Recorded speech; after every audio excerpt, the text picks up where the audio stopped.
let's connect again together with now and the group energy.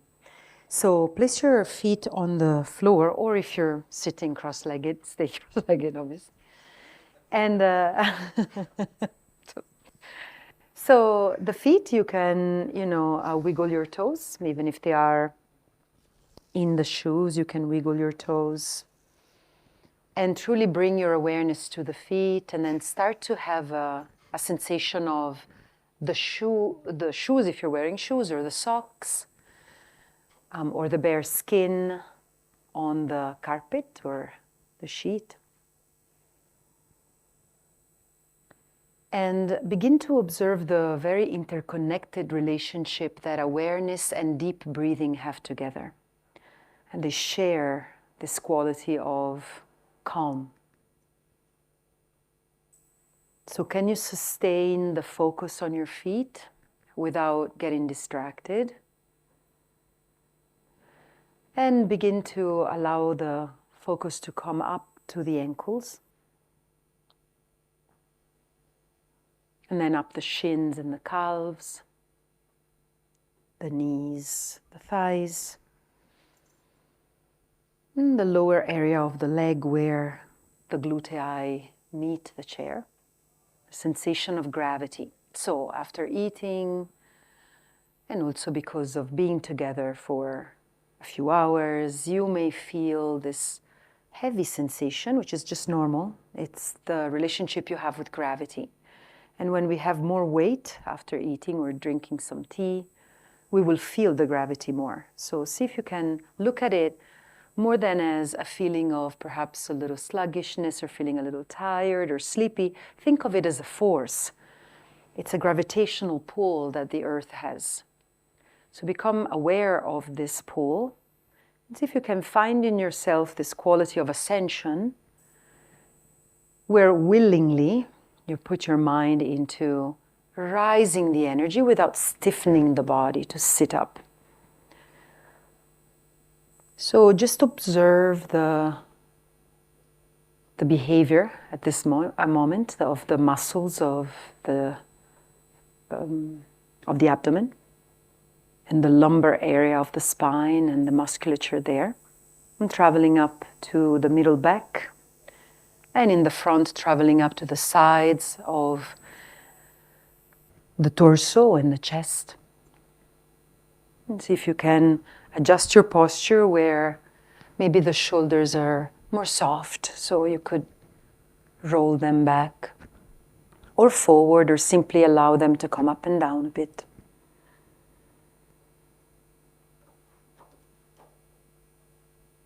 And here we come to the area of the neck, relaxing the back, the sides, and the front of the neck, and the throat.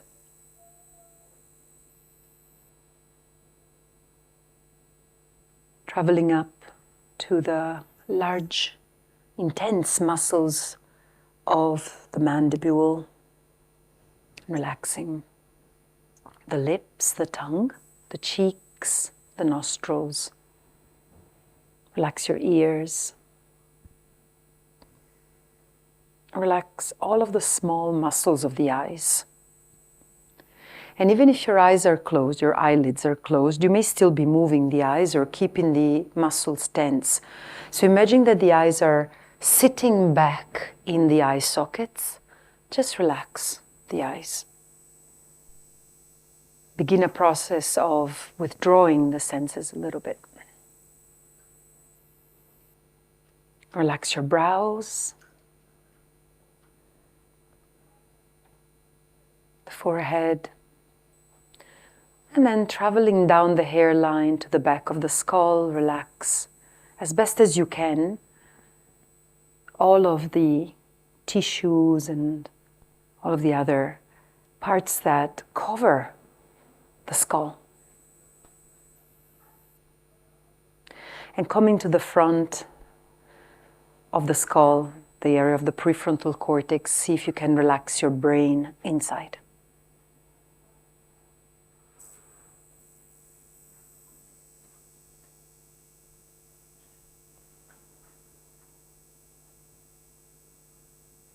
So we'll breathe together. We'll do very, very shallow breath, in fact, because digesting and pranayama, we don't do pranayama after eating. We don't practice it. It's too much to ask our body. The focus of the body is on digestion.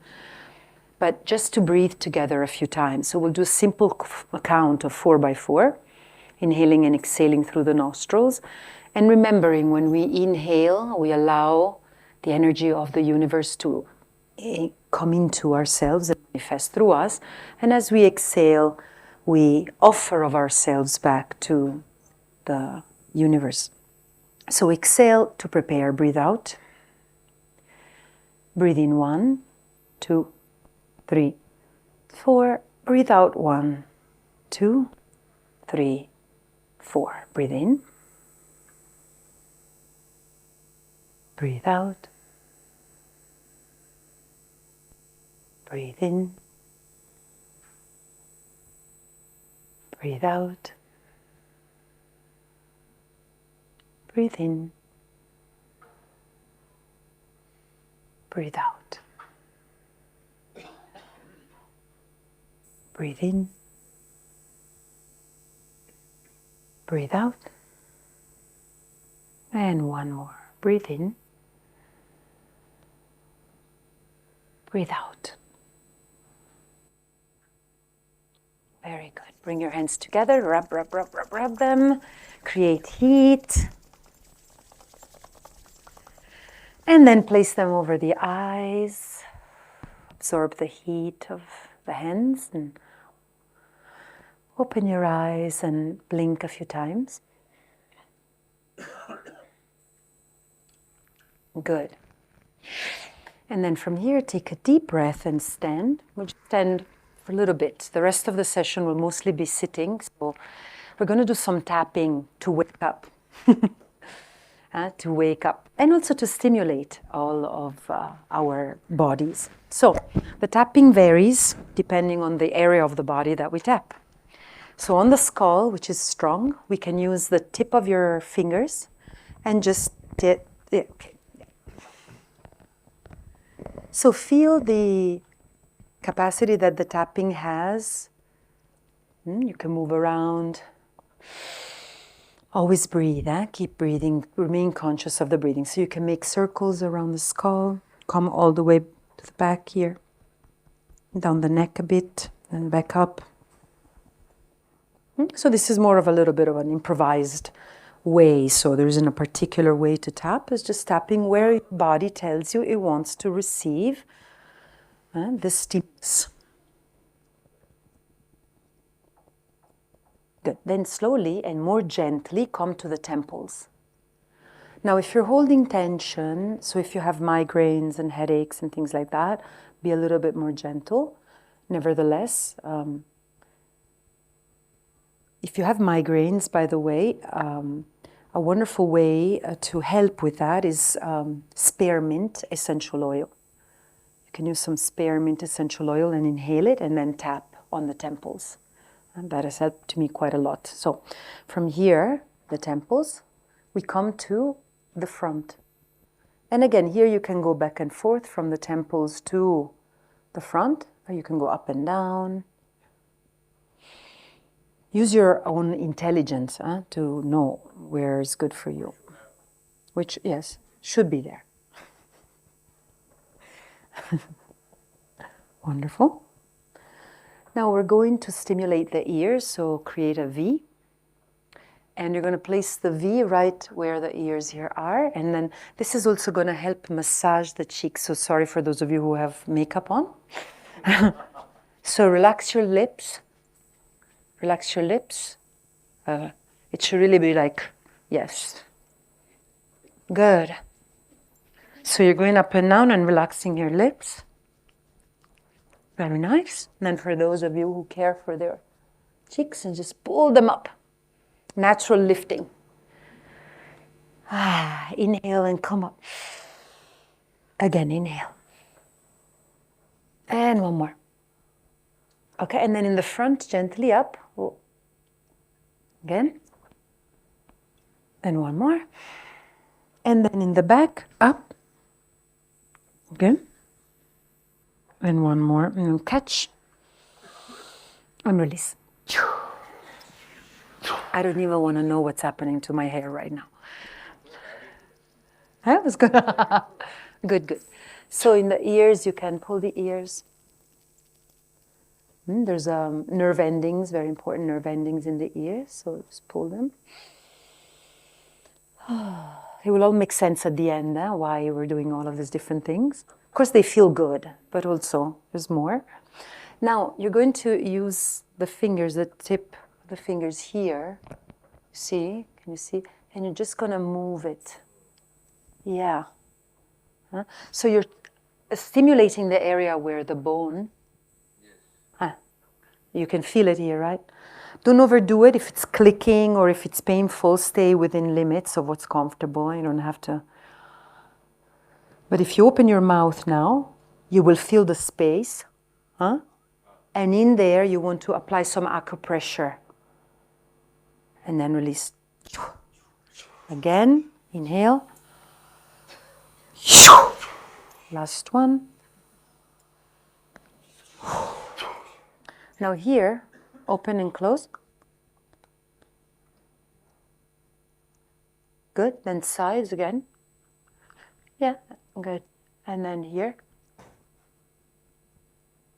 And then open your mouth and in between the two, here, go back and forth a few times. So we will talk, after seeing a documentary, we will talk about the capacity to express your own voice and what happens when you're not heard as an individual or as a group, and also when you can't speak, you can't speak up. So these exercises, you don't have to talk about how they are related to that, but they do, at the somatopsychic level, work on unblocking some of that trauma.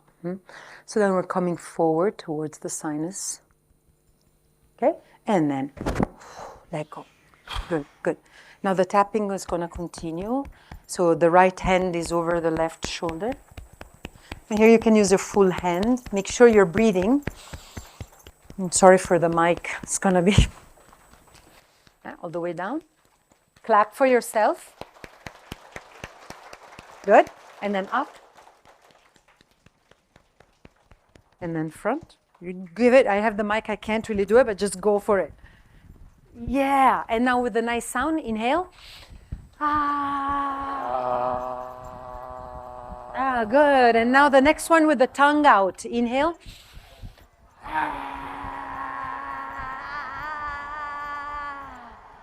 Good. And then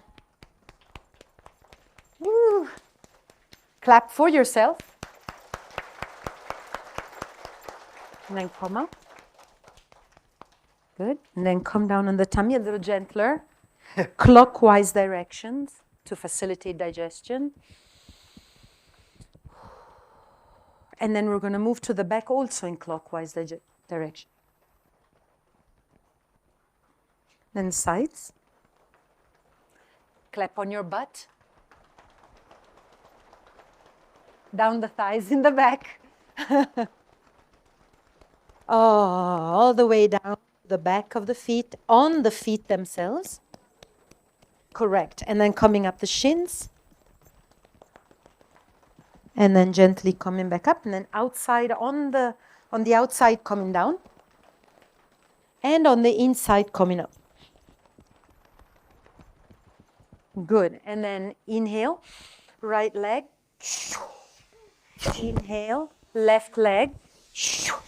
Inhale, right arm. Inhale, left arm. Ooh. I don't know what's happening under us either. Good, and then shake it a little bit.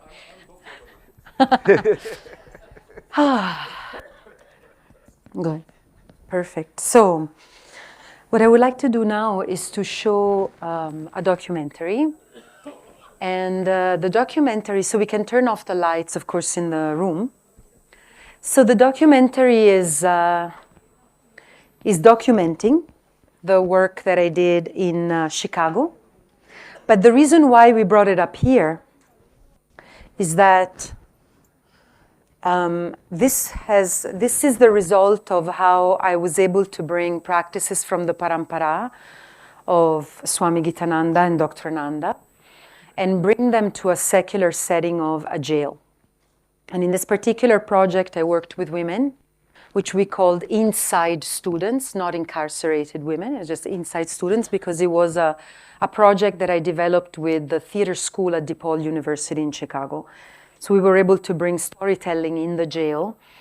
But I use a lot of practices that are drawn from yoga, from traditional yoga, but because of the context, cultural context and societal context, I never use the word yoga. Of course, in the syllabus, it was clearly stated that the practices were drawn from the parampara and where to find more information and all of that. But I think in terms of the capacity to translate these teachings in the context, this class was a great teacher for me. I learned a lot. In the United States, currently, yoga is practiced mostly by women and who identify as white women. The majority, it's not all only, but the majority is that, with quite a bit of privilege. So there's a whole market of yoga pants and yoga mats and yoga bricks and where is the clothing then going? Most of it is produced in the East for very minimum wage. So there's a big problem with that, which we haven't been able to touch on, but that's another layer of the yoga industry. Now, so when women incarcerated in this particular class, women identified as black, most of them, they self-identified.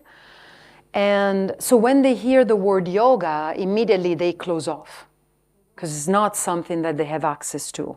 And in fact, it's understood as a really problematic, as in fact part of it is, that it's very superficial and okay. So then how can we, and I open it up to all of us in fact, how can we translate these teachings to our life, to our families? And my parents are starting to know Dr. Ananda a little bit better after 12 years. Now they begin to greet him with namaste. They don't speak English, they only speak Italian. And then now they really welcome him. It's like, namaste, namaste, Guruji. It's really wonderful. But otherwise, how do you translate? So we'll talk about having a voice and freeing your voice. But the first point is, what is the language you understand about yourself? As a woman, as a man who lives with a woman, and so on. What is the language that you understand? So in this particular documentary, you will see something, this is the result of 4 years of work. Okay, so this is not a workshop I did like that. And we worked together for 4 years, and we worked with asana, we worked with prana, we worked with a lot of jatis. We worked the pranava om and the humming and all of these. And at the end, they were able to, you'll see, to find some meaning in what it is that we did. So this is a good documentary. I'm really happy about it. I didn't do it. I was invited to be part of this project by a company that produced it. I was very blessed. 3 months later, COVID hit, and I was never able to go back to the jail because then I left the US. Behind this, there's a lot of work. Imagine bringing something like this, but 2 times more into a jail, a maximum security jail in the US. Like the mics, the batteries, the guys. It was quite a process, but yeah, let's have a look at it. And then when we finish, I would like to invite you to do some work in small groups. So this session is a little bit different than the work we have done so far with permission of Maharishi Putra. We were able to do something a little different. So you'll have a little conversation, and then we'll do an exercise together, and then we'll go on from there. Okay? All right, thank you so much.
so much for being here.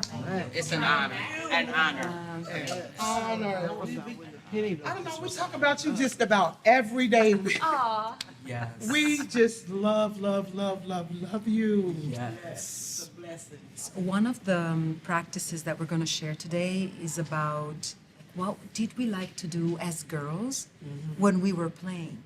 For example, I used to be kind of solitary, but I used to really love to move around and skip around, and I wasn't like sitting at home with the dolls type of a girl. I love to sing for dead bugs and weird stuff like that.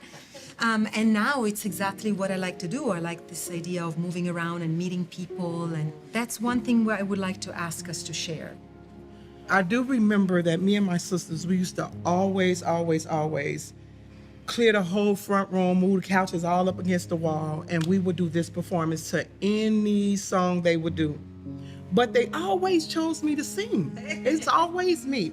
Get up there, Lily. Get up there, Lily. And they would be in the background doing the little dance moves or whatever. And still to this day, I can't go a day without singing.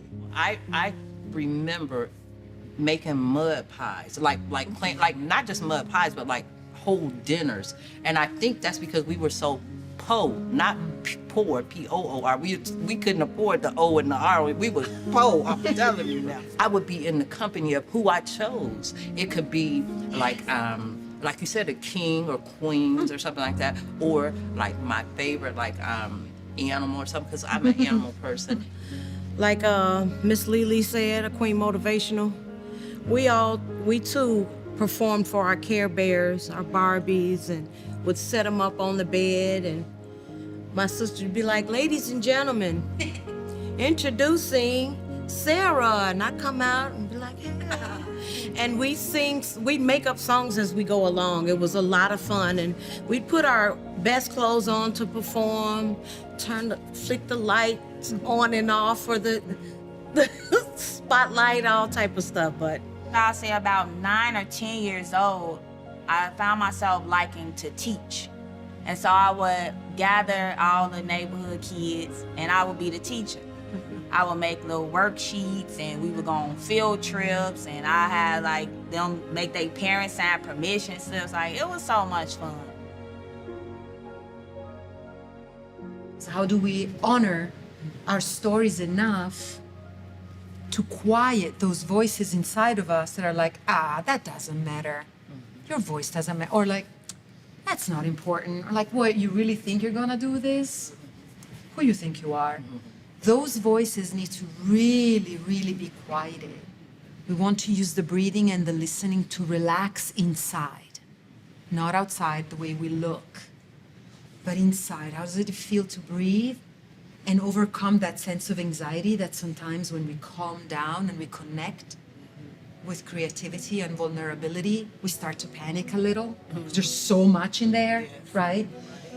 So we want to use the breath to navigate that a little bit, right? So if you feel a little anxious or agitated or you need to move, do that. That's right. All right, so oftentimes we're holding our body up, so let's make sure we roll the shoulders up and back. Start to relax your shakes.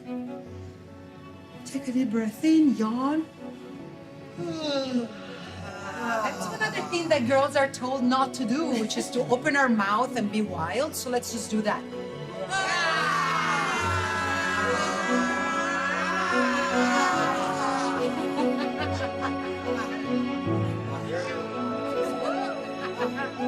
We're going to stretch the body, do things that make you feel good and that feel comfortable to you only. So if it only means like just being here, that's it. If it means like skipping and moving and actually dancing, do that. We're gonna breathe in, let it out, and down the breath. One more.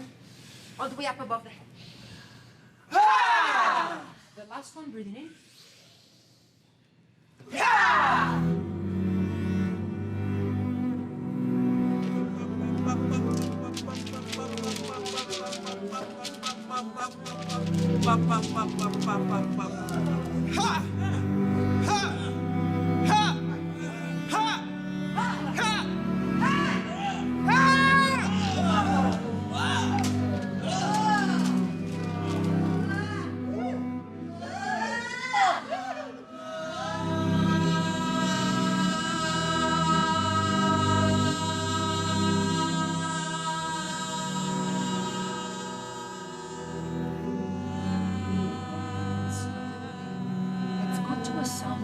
breath, like.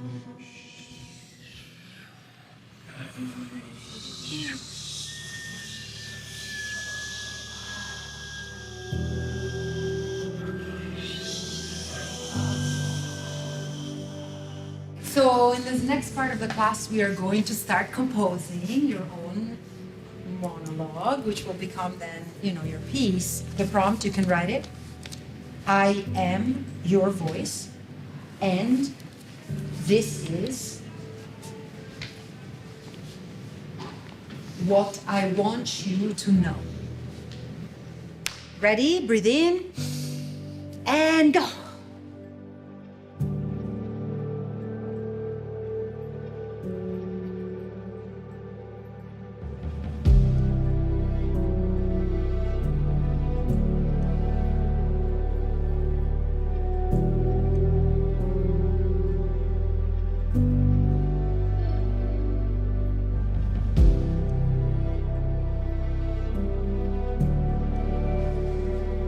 Okay, so we're not going to comment. You can opt out. You don't have to read it. In case there's parts of it or one word that comes out, whatever you like. Would you like to start? I am your voice, and this is what I want you to know. I want you to know you have purpose, great purpose. You are meant for greatness. I am someone who's determined to make a difference and empower those who needs to be empowered. Together, we will win. You are destined to help others, and in order to do that, you have to first learn how to help yourself. I'm a survivor. I don't have to hold back anymore. I don't have to be a people pleaser. I can just be me. We do have a voice and we matter and we count.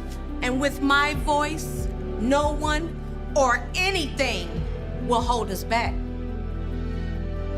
Even in a darkest situation as this, there's still light at the end of the tunnel and you can make it to the end of the tunnel. I never had to use my voice. I can bring out the child that didn't get a chance to do this and didn't get a chance to do that. Hopefully she gets her groove back. I was a hollow shell when I got here. I didn't realize that I had an inside. Living a life of abuse, you tend to not live. Every fearful affliction. So I've been able to live since I had this class.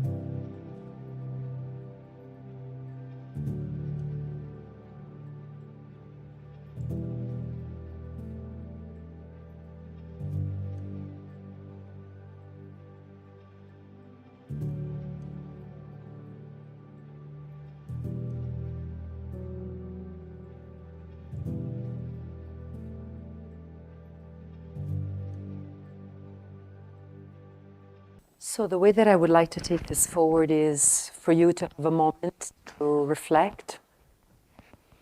If there are some ways in which this film touched you, or if it resonated with you, or if not, why not? One or the other. So you don't have to love it or understand it even, but we'll just do this for a couple of minutes. So I would like for people in groups of 2 or 3, depending on the role, to turn, the person you may not know at all. So make sure you're not leaving a person behind. So for example, here there's this 2, there's 2 and 2, 2 and 2, 2 and 2. Just come close to the person next to you, or 3 people, and just have a conversation. Stay focused and be like, okay, I didn't understand. Did you understand what happened? And just have a conversation of what came up for you. Yeah? Is that clear?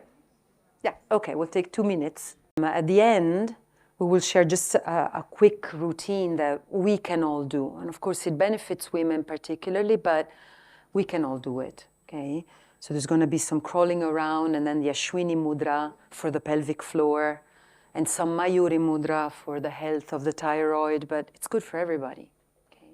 But just that you have a sense and there's something you can do, share with your sisters, share with your daughters, and so on. But what matters to me here, because this is the Adivyadi that Dr. Ananda was sharing with us, this concept of the psychosomatic health system for us, swast, that many of the problems that we encounter are at the level of the capacity to say yes when we want to say yes, and say no when we want to say no, and have a choice. So the superhuman quality of choice, sometimes we have to, of course, cultivate it, but sometimes it's taken from us. And so Dr. Ananda, I remember, connected the power of choice to buddhi. So imagine multiple years of your power of choice being stripped from you. How about the buddhi then? Of course, some people, some exceptional humans are able to take that opportunity and transform it. There's so many humans who've done that. In prison, many. In Holocaust, and just mentioned earlier, and so on, okay? But the majority of people is unable to do that. So what happens is that if their faculty of choice is taken off, then there is a difficulty to feel love for oneself. To take care, to love oneself. So low self-esteem, self-doubt, which brings to procrastination.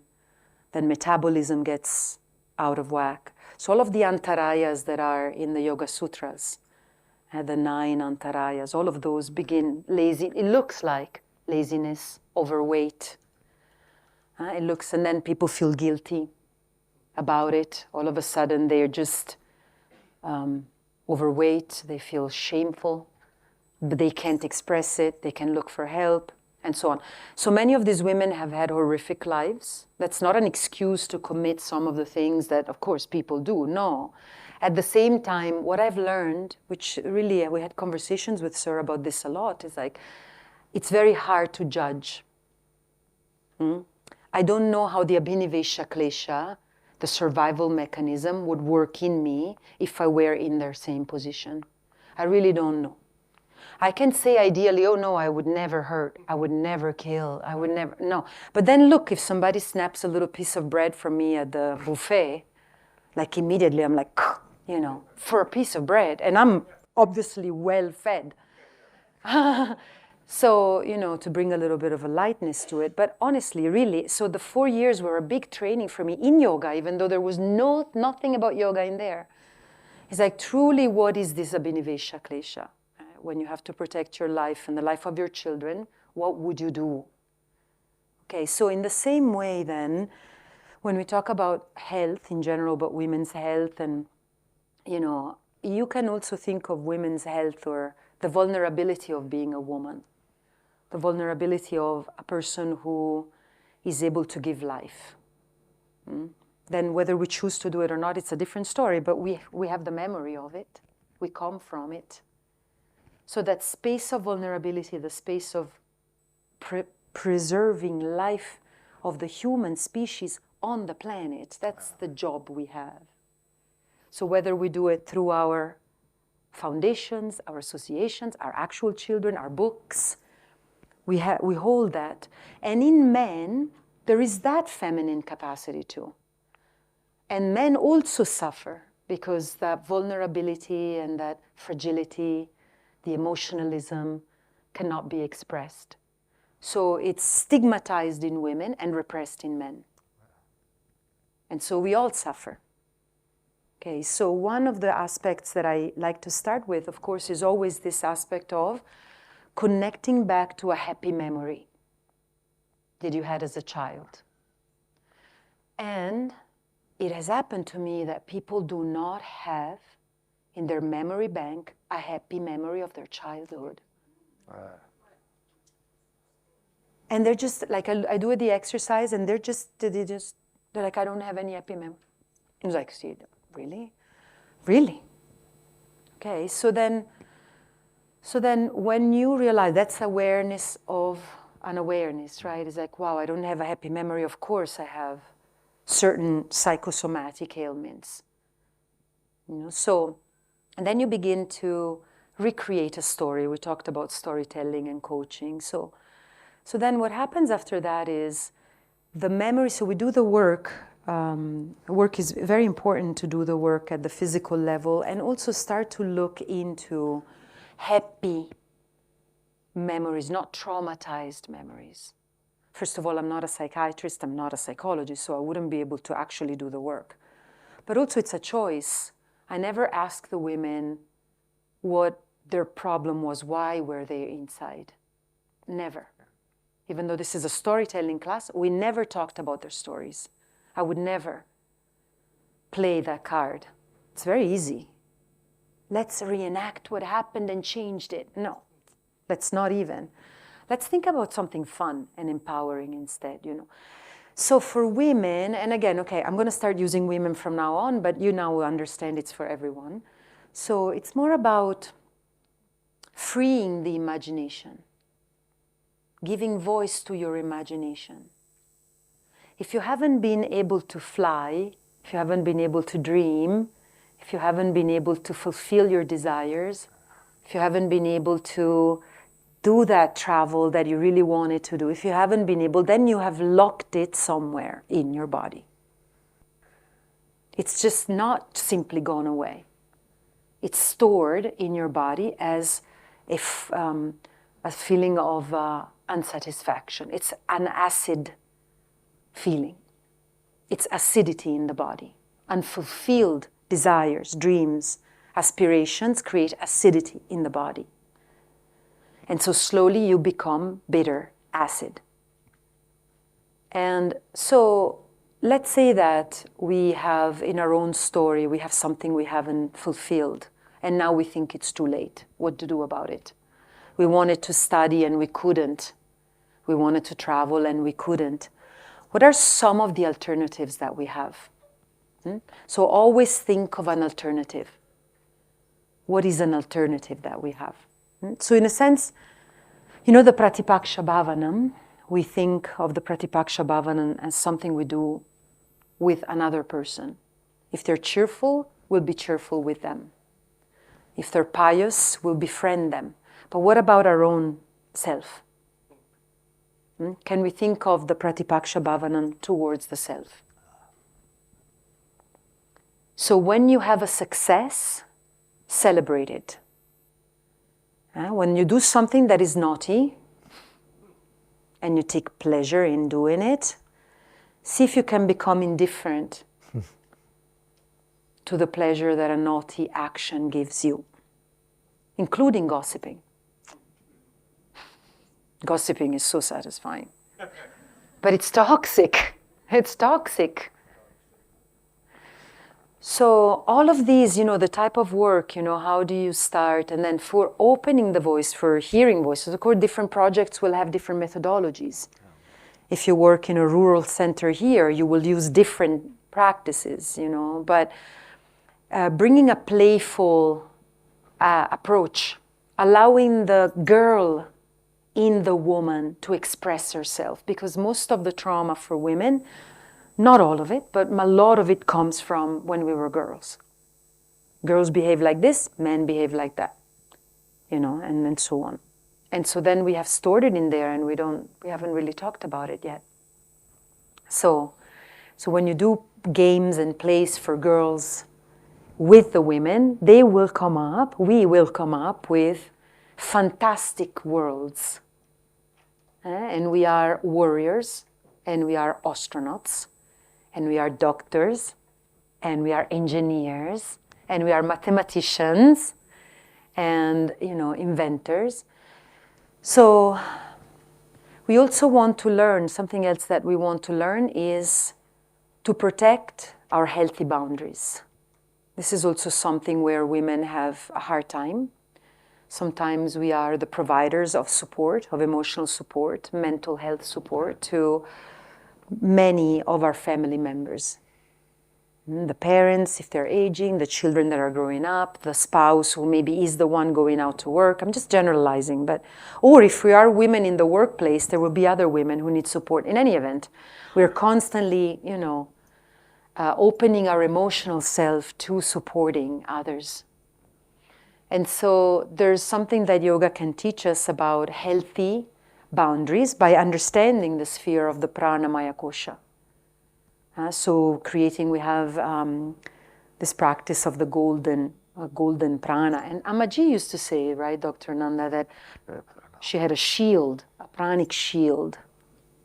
Okay, so let me show you this routine. Now, not everybody can do it because we don't have enough mats, but if you like to, you can, but it involves also crawling on the floor, so I don't know how you feel about that. Some of you have a mat, some of you don't. You can observe, take note, so that then you can look at it later. So, first thing that we do when warming up, of course, you can warm up the body. Yes, so just warm up the body. All the warm-ups we have done so far, you've seen them, the shaking and the jatis. Another one that Amaji teaches all the time is crawling. So crawling is really good. So you crawl with the full hand on the mat. And as you crawl, you allow the internal organs to adjust from any prolapses. And you start to strengthen all of the muscles of the abdomen and also straighten the spine. Okay? Then from here, what is really good is a Viagra pranayama, where you inhale and then exhale, the famous cat cow, but Swamiji says it's not a cat at all, right? It's a tiger. It's a tiger, Viagraha. So, any of these movements, and then of course from here you can allow some freedom. It depends on the context, but you can also allow some freedom to people to wiggle their tails and move the area of the body that is generally quite a taboo. For women's health, we don't really talk about it much. It depends on the culture. But, generally it's like, okay, I have the from the thigh down and from the first rib up. What happens in the middle, we don't know. So any movement where you can, just gently move the hips, but you're not really looking because it's behind you, so people are more comfortable rolling around like that. Then here, any of the practices that we have done with the Sukha Pranayama, but feeling that there's an egg, a golden egg that protects you, a golden egg that protects you. What happens in this visualization of the golden prana is that some people who are gifted with visualization skills, they may start to see darker patches in the egg. So they will see like, some different colors in that egg. And sometimes there's a correspondence with certain organs. So you can just see and observe what's happening and where the egg doesn't feel whole, and visualize some more breath, power into that area, including the back. So the movements that you see the women do in the video, if you notice, also involved turning and looking at the back. There's this traumatic experience of being betrayed or stabbed, not literally, but, stabbed in the back, betrayed. You opened up to the love of a partner and then they beat you up, or you, whatever, yeah? So the back is generally something that is not always sensitive. So opening the chest, closing the chest, or even movements. You saw some of the women do it naturally, where they were just inhaling, exhaling to sensitize this area of the back of the heart. That's really nice. So all of the openings and all of the closing, these are all wonderful exercises. Now, for pelvic health, because I'm sure there's a question on pelvic health. So this is not just pelvic health, it's also helping us release the trauma from the childbirth or childbirth that didn't have a happy ending, or any other sort of challenge that we have had in the area of the genitals, the sphincter, and the perineum, and so on. It's called the Ashwini Mudra. It's not a Mula Bandha. It's a lighter form. It's not a bandha. You can teach it without needing to know the science of the bandhas. So it's basically, if you were stopping, you're pulling up the muscles of the sphincter. And it's not a very poetic way to express it, but like stop from peeing, yeah, and pooing. Okay, sorry, this is what it is. So we're going to do it with the breath. Okay, exhale the air out. And sit up, otherwise you may, I don't know what's going to happen to your perineum if you're not sitting up, okay? And then inhale and pull up. Exhale, release. From the sphincter, right? Inhale, up, exhale. Good. Inhale, exhale, inhale, and exhale. Now we're going to do it a little faster. Pull up, release, up, release, up, release, up, release. So try not to pull up your shoulders. You're just pulling up the sphincter and the muscles that are just below the perineum. Just pulling them up and release, up, release. This is also good for prostate, by the way. It's not just for the ladies. Pull up, release. Now, pull up and breathe. Keep it up. Keep it up, because otherwise we associate pulling up with blocking the throat. Yeah? You pull up the muscles of the sphincter and then you block here. There's a relationship between the vocal cords and this area of the body. This is the bottom diaphragm, the top diaphragm. In between we have the thoracic diaphragm. So keep it up.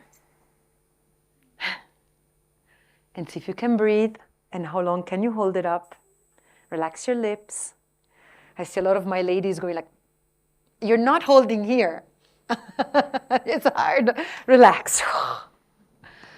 So remember we did the Ashoka Mudra yesterday where we went like this and then rolled, and that is a similar idea. You're pulling up all of the tensions in that area of the body. You're increasing circulation, and then you're flushing out the toxins. Okay? So crawling, stretching, breathing, working on the diaphragmatic muscle. And then for the throat, remember yesterday, just to review, yesterday we did the Shoka Mudra where we inhaled and then exhaled. Remember? Then we went to 3 times on the right, then inhale, exhale. This is very good to start working on your throat. Working on the throat, working on the neck. Because the physical voice doesn't come out, also because there's a lot of tension in the neck. So you can roll the neck a few times.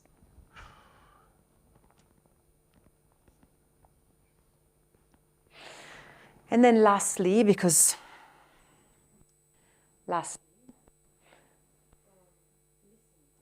active listening. So active listening begins with the self. So if there's something that you need to hear about yourself and that you know that it needs to be spoken up, find people that you can share that with. Holding secrets inside is very, very, very hard for your health. If it's impossible to disclose it, fine. Give it to, the divinity, the universe, God, Shivam, Christ, Mohammed. Give it, but give it. Okay, don't hold it. You can't hold it. So speak up. The first relationship that we have is with ourselves and then with something greater. Then we can share with others. So learn how to listen. So in learning how to listen, we will finish this session. So the woman with the longer pinky, the person with the longer pinky is going to listen. Is going to listen. You have a longer pinky, you got to listen. So the way you're listening, listen. The way you're listening is that you're not making any sound. You're listening, you're not making sound. Like, really? You're just listening, but it's an active listening. So you're looking at the person, you're engaging, you're listening to what they're telling you and how that makes you feel. Their tone of voice is going to move your emotions.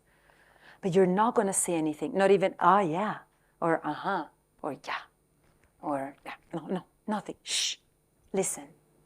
Yeah? So we'll do this for 1 minute, and then you'll exchange. So wait for me, I'll go like this.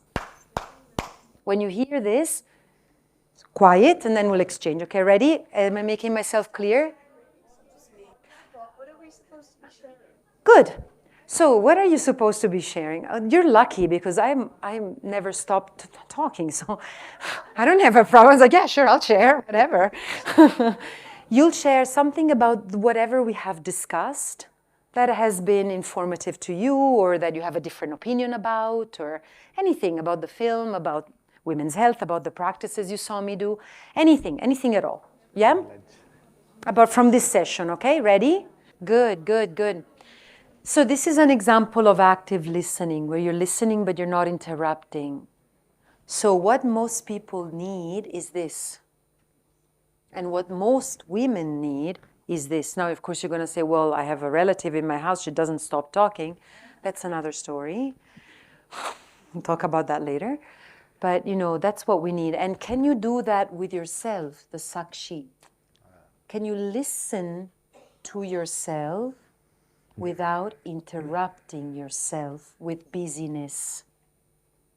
So a lot of our stress comes from busyness, which comes from not sitting down and sitting up to listen to what we actually need. What do we actually need? And how can we, within the limitations of our context and our capacity to make changes in our life, how can we act on it? So I'm going to finish here because I'm just can go on for another couple of hours with you, but that is not the plan. So I thought it would be wonderful. I thought, one of the highlights, I think, has been the way you all were able to create that, we all could create that wonderful resonance. So I thought, can we spend a minute or two to create that before we close for today? yes.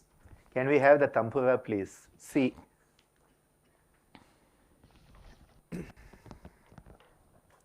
I think one of the toughest things for me is to sit so long without talking. She could get me to listen. That's an achievement. Do you have the tambura coming on? Yeah. Let us just shake a little bit. Both the hands, a nice shake. Shake, shake, shake, and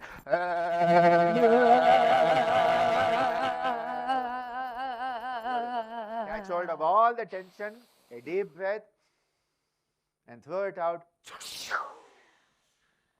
Ha, ha, ha, ha, ha. Ha, ha, ha, ha, ha. Ho, ho, ho, ho, ho. Ho, ho, ho, ho, ho. He, he, he, he, he. He, he. Me, me, me, me, me. Me, me, me, me, me. Dhi, dhi, dhi, dhi, dhi. Di. Go, go, go, go, go. Go, go, go, go, go. We have the tampura now. Sound.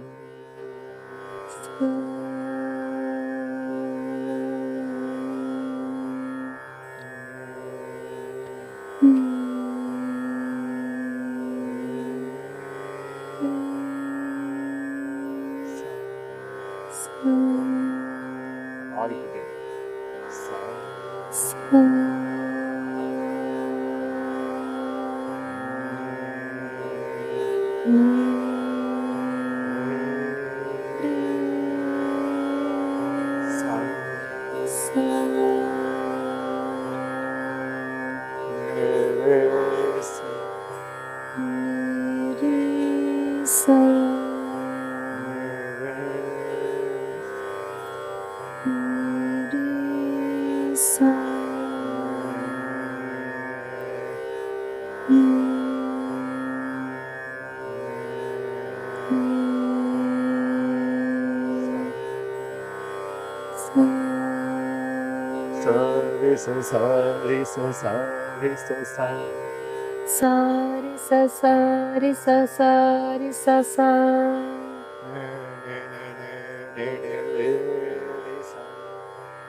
sa re sa re sa re sa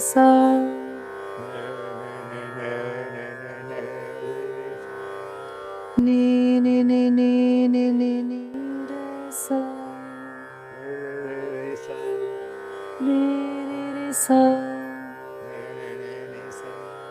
ni ni ni sa re sa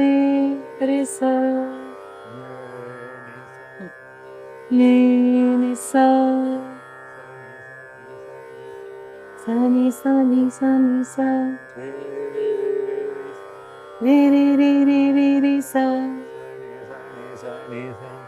ni sa re sa sa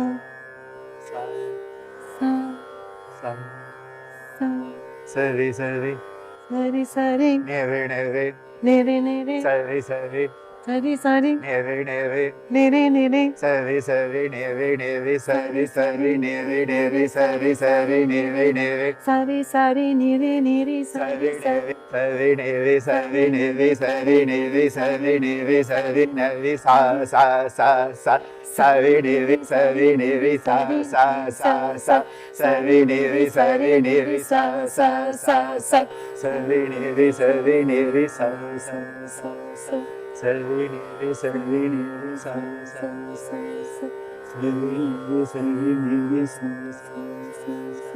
sari nere sari nere sa sari nere sari nere sa sari nere sari nere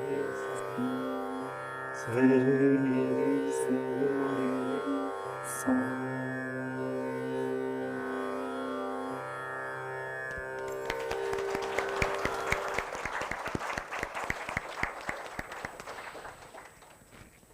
But before we draw close to today's program, may I please request Dr. Meenakshi Gopinath, who's the director of WISCOM, Women in Security, Conflict Management and Peace, an initiative of the foundation, to kindly extend a vote of thanks to our speakers and, of course, all of you for joining us today.